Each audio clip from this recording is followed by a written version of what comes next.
One of my passions in life is doing family genealogy.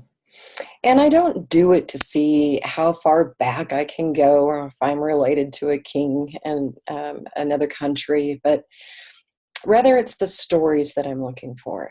The stories that help explain history to not just myself, but to my kids as well. And trust me when I say that they're really annoyed when mom says, "Oh, you're studying the American Revolution. Let me tell you about your ancestor."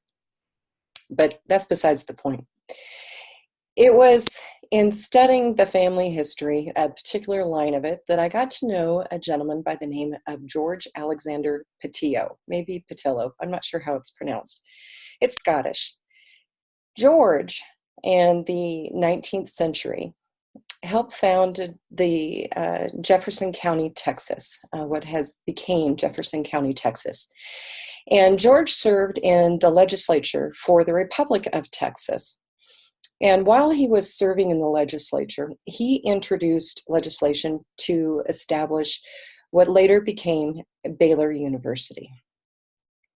Now, I share this not to brag about this family member. Trust me when I say not everyone in my family tree was that accomplished. In fact, his own daughter married my third great-grandfather, who became the largest cattle wrestler and sheep wrestler in Texas history at the time, who was chased by the Texas Rangers.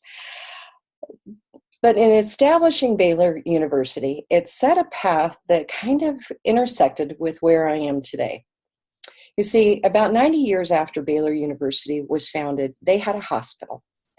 And at the time, hospitals were not where everybody went. In fact, the people who went to hospitals in that era typically were poor.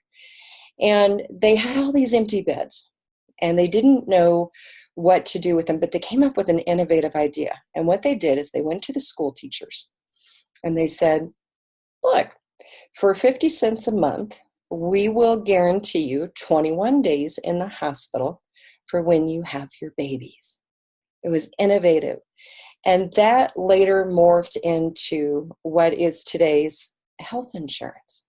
So I have a very unique tie to history, and who knew that I would go into the insurance industry?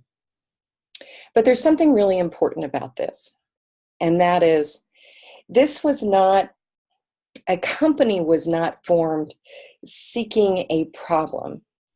A problem manifested, and the doctors, the healthcare practitioners, were looking for a solution, and they came up with a very innovative solution.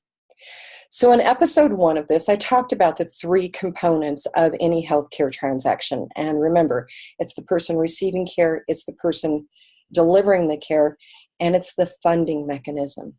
So Baylor University were the very first ones to establish a funding mechanism for healthcare. This is setting up the stage for what will be our next episode, where we will talk about what insurance really truly is and dive into that a little bit. And we're leading up to the compensation for healthcare providers and what our roles are in the world of insurance. So I'm Denise O'Malley. This is Confessions of a Reformed Health Insurance Agent, and this is the truth as I see it.